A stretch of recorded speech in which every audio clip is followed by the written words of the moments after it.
I watched through the one-way glass as my parents shifted uncomfortably in the leather chairs of the bank's executive conference room. Time had changed them. Father's hair now completely silver, mother's perfect posture slightly stooped. But their air of entitled superiority remained intact even as they prepared to beg for financial salvation. The Chen family's request for a $50 million emergency loan. Thomas, my CFO, reviewed the file in front of me. Their real estate empire is on the verge of collapse. Overextended, overleveraged, and severely impacted by the market downturn. I nodded, studying my parents' faces. They hadn't seen me in 20 years, not since the night they'd thrown me out for choosing love over their arranged marriage plans. My name is Victoria Chen, and 2 decades ago, I was the perfect daughter of one of San Francisco's wealthiest families. Then I fell in love with James Walker, a brilliant software engineer from a working-class background.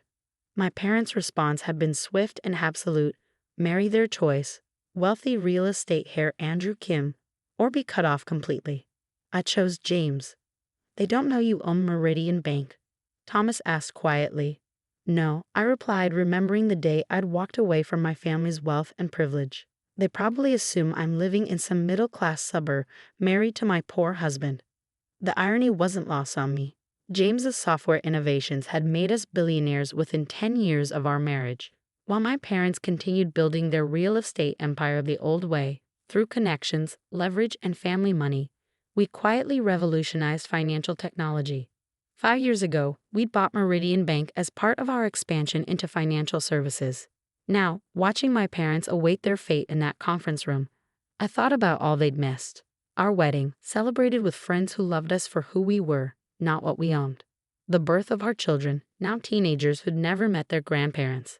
Every success, every milestone, every moment of the life they deemed beneath them. Their financials are worse than they're admitting, Thomas continued, flipping through reports. Without this loan, they'll default on multiple properties within months. The Chen empire will collapse. I studied the papers in front of me. The numbers told a clear story. My parents had overextended, betting big on luxury developments just before the market turned. Their old methods of doing business, relying on personal relationships and social connections, hadn't adapted to changing times. Mrs. Walker. Thomas's voice pulled me from my thoughts. How would you like to proceed? Before I could answer, the conference room door opened and Robert Nash, our senior loan officer, entered to meet with my parents. I turned up the room's audio. Mr. and Mrs. Chen, Robert began formally. I've reviewed your loan application. Surely you know our reputation, my father interrupted, his voice carrying that familiar note of aristocratic assumption. The Chen family has been a pillar of San Francisco society for generations. Yes, sir, Robert replied smoothly. However, in today's market, reputation alone isn't sufficient security for a loan of this magnitude. My mother's back stiffened. We have collateral. Properties, assets. All heavily leveraged, Robert countered. Your debt-to-equity ratio is concerning and your recent projects have significantly underperformed projections. This is merely a temporary setback, my father insisted. The market will turn. When? Robert asked simply. Your nearest loan payment is due in 6 weeks.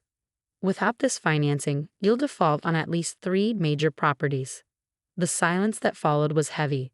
I watched my parents exchange glances, decades of certainty in their own superiority crumbling in real time. Perhaps, Robert continued carefully, you have other resources, family members who could assist. My mother's face tightened. Our only daughter is no longer part of the family. Ah, yes. Robert consulted his notes with practiced casualness. Victoria Chen, now Victoria Walker. Quite successful in technology and banking, I believe. Her company's market cap recently exceeded $20 billion. I had to admire Robert's technique as he let that information sink in. My parents' expressions shifted from dismissal to shock as they processed the reality of their disowned daughter's wealth. Victoria, my father's voice cracked slightly. That's impossible. She married that engineer. James Walker, Robert supplied. The founder of Walker Tech. Their financial software revolutionized banking infrastructure. Surely you've heard of them. My mother's hand trembled as she reached for her water glass. We haven't had contact. For 20 years, Robert finished. since you disowned her for marrying beneath her social class. Though given current circumstances, one might question whose choice proved more financially astute. I almost smiled at the subtle dig. Robert was playing his role perfectly, letting my parents face the full impact of their past decisions. The loan, my father tried to redirect, his voice less certain now. Surely our assets are insufficient, Robert stated flatly. Without additional security or a guarantor, I cannot recommend approval. The weight of those words settled over the room. 20 years of certainty in their own superiority, their own rightness, crashing down in a single meeting. What? My mother's voice was barely audible. What are our options? Robert closed his folder deliberately. You could approach your daughter. Her resources could easily secure this loan. Though given your history, no, my father's pride surfaced briefly. We cannot. Cannot what? Robert's voice sharpened slightly. Cannot admit you were wrong? Cannot acknowledge that the daughter you rejected for marrying beneath her station has achieved more wealth and success than you imagined possible? My parents sat in stunned silence. In their world, bankers didn't speak to them this way. But their world was crumbling, and with it, all the old certainties. I'll leave you to consider your options, Robert stood. Though I should mention, you're not the only one seeking financing for distressed properties in this market. These opportunities don't last long. After he left, I watched my parents sit in silence, 2 decades of choices and consequences hanging heavy between them. Victoria, my mother finally whispered. All this time. We should go, my father stood abruptly. There must be other banks, other options. There aren't, I said softly to the one-way glass. I've made sure of that. Thomas looked at me questioningly. Your instructions? I thought about the night I'd left, carrying a single suitcase, walking away from wealth and privilege toward an uncertain future with the man I loved. I thought about James's quiet confidence as we built something together, something real. And I thought about our children, raised to value character over class, innovation over inheritance. Let them stew for a few days, I decided. Let them face the reality of their situation. Then have Robert call them back for another meeting. And if they reach out to you directly? I smiled, remembering all the ignored letters over the years, the attempts to maintain their control through silence and rejection. They won't, I said certainly. Their pride won't let them. At least, not yet. As I watched them gather their things, my mother's hands shaking slightly as she picked up her designer handbag, my father's shoulders bent under the weight of impending failure, I felt no satisfaction, only a quiet certainty that sometimes life has a way of bringing things full circle. They walked out of the conference room, stepping into their waiting car, less luxurious than in years past, I noted, likely heading back to their mansion to regroup, to plan, to avoid facing the inevitable. But I knew what they did. Their options had already run out. Every major bank in the city was either owned by us or partnered with us. Every potential investor had been quietly warned away. The empire they built on social status and old money was about to collapse, leaving them with only one possible salvation: the daughter they'd rejected for daring to choose her own path. Thomas gathered the papers, pausing at the door. The next meeting? 3 days, I decided. Let's see how they handle the wait. As I stood to leave, I caught my reflection in the glass. Successful, confident, self-made. Everything they'd feared I'd never be without their guidance and control. Oh, and Thomas, I added, make sure Robert mentions that Meridian Bank recently came under new ownership. Let them start wondering exactly who they're dealing with. 3 days stretched into 5 as my parents explored every possible alternative to facing their situation. Through our extensive network, I tracked their increasingly desperate attempts to secure financing elsewhere. Each inquiry met with polite but firm rejections. They've started selling assets, Thomas reported, setting a folder on my desk. Their vacation home in Aspen, 3 luxury cars, your mother's jewelry collection. I picked up the folder, studying recent photos of my childhood home. The perfectly manicured gardens looked slightly overgrown now, the grand facade showing signs of deferred maintenance. And the company? I asked, though I already knew the answer. Share price is falling. Contractors are demanding upfront payments. 3 major projects are at risk of complete shutdown. The Chen family empire, built over 3 generations, was crumbling in real time. And still my parents resisted the obvious solution. Then came the call we'd been waiting for. They've requested another meeting. Robert announced. but with one condition. They want to meet the bank's owner. I closed my eyes briefly, 20 years of memories washing over me. Set it up. Tomorrow, 10 a.m. That evening, I told James about the meeting. He listened quietly as he always did, his brilliant engineer's mind processing the implications. "Are you sure about this?" he asked finally. "We could buy their properties through intermediaries, save their company without revealing yourself." I shook my head. "No, they need to understand exactly how wrong they were. About you, about me, about everything they thought they knew about worth and value." He pulled me close, and I breathed in the familiar scent of the man they deemed unworthy of their daughter. "Whatever you decide," he said softly, "I'm with you, just like always." The next morning, I dressed carefully, not in the designer labels my mother had insisted were essential to our social status, but in a perfectly tailored suit that spoke of confidence rather than wealth, success on my own terms. I'd arrived early, watching through the one-way glass as my parents were escorted into the conference room. They looked tired, the strain of impending financial ruin evident in their postures. "Mrs. Walker." Thomas appeared at my side. "They're ready." I took a deep breath. Let's finish this. The moment I walked into the conference room, time seemed to stop. My mother's hand flew to her throat, her face draining of color. My father half rose from his chair, sinking back as recognition hit him fully. "Victoria," my mother whispered. "Hello, mother." "Father." I took my seat at the head of the table, noting how their eyes tracked my every movement. "I believe you wanted to meet the owner of Meridian Bank." The silence that followed was deafening. 20 years of rejection, of pretending I didn't exist, shattered by the reality of their current situation. "You," my father's voice cracked. "You own the bank." Among other things, I kept my tone professional. "Walker Tech, my husband's company, you remember James, the unsuitable engineer, has grown significantly since you last saw us." All this time, my mother's perfectly maintained facade cracked slightly. "You've been successful?" "Yes." I opened their loan application. Unlike Chen Developments, which appears to be on the verge of collapse. My father's pride made one last attempt. "We don't need." "Yes, you do," I cut him off. "You need $50 million immediately to avoid default. Another $100 million within 6 months to stabilize your projects. Without it, 3 generations of the Chen family legacy disappears." They sat in stunned silence as I laid out their situation with brutal precision. "How?" My mother's voice trembled.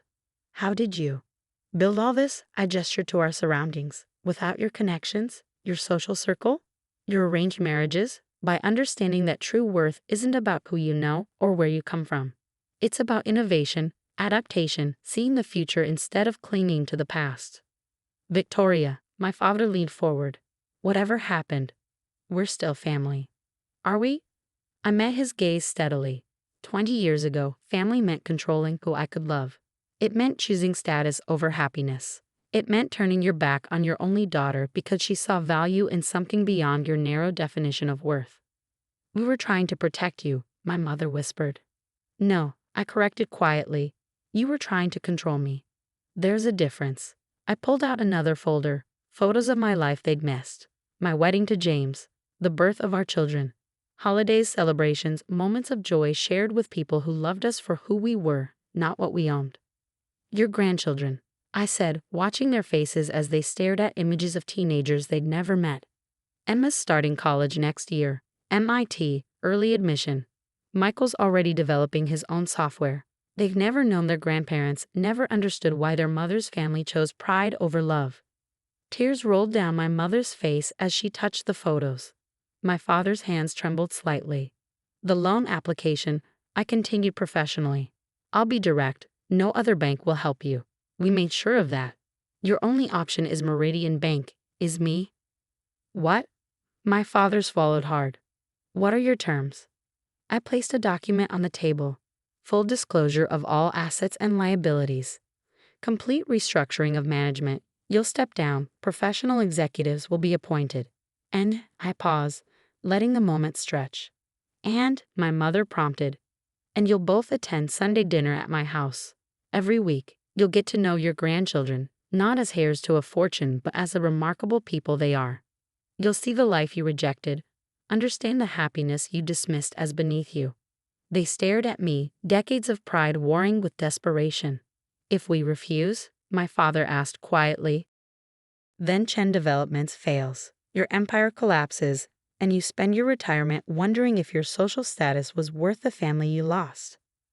The silence that followed was heavy with 20 years of choices and consequences. When? My mother's voice wavered. When is dinner?